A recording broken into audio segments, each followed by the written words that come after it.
Praise the Lord. இன்று கூட மேசியாவை ஏன் இயேசு என்று அழைக்கிறோம் என்பதை பார்க்கலாம். கர்த்தருடைய தூதன் சொப்பனத்தில் யோசேப்புக்கு வெளிப்பட்டு, மரியாள் ஒரு குமாரனை பெறுவாள், அவருக்கு இயேசு என்று பெயரிடுவாயாக, ஏனென்றால் அவர் தமது ஜனத்தின் பாவத்தை நீக்கி அவர்களை ரட்சிப்பார் என்றாங்க.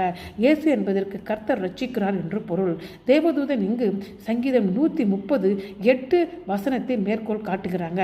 சங்கீதம் 130:8 இப்படியாக சொல்லுகிறது, கர்த்தர் இஸ்ரவேலை அதன் சகல அக்கிரமத்திலிருந்து மீட்டுக் கொள்வார் என்று சொல்லி. சங்கீதம் 130 யூதர்கள் யாத்திரிகர்கள் தங்கள் பாவங்களை அறிக்கையிட்டு தேவனிடத்தில் மன்னிப்பையும் ஆசீர்வாதத்தையும் தேட எருசலேமுக்கு செல்லும் பொழுது இந்த பாடலை பாடுவாங்க. சங்கீதம் 130 4 விதமாக ரட்சிப்பை வெளிப்படுத்துகிறது. முதலாவது, ஆவிக்குரிய மரணத்திலிருந்து நித்திய ஜீவனுக்கும், குற்ற உணர்விலிருந்து மன்னிப்பிற்கும், இருளிலிருந்து வெளிச்சத்திற்கும், அடிமைத்தனத்திலிருந்து விடுதலைக்கும். ஆகவே மேசியா இயேசு என்று அழைக்கப்பட்டார். ஆமென்.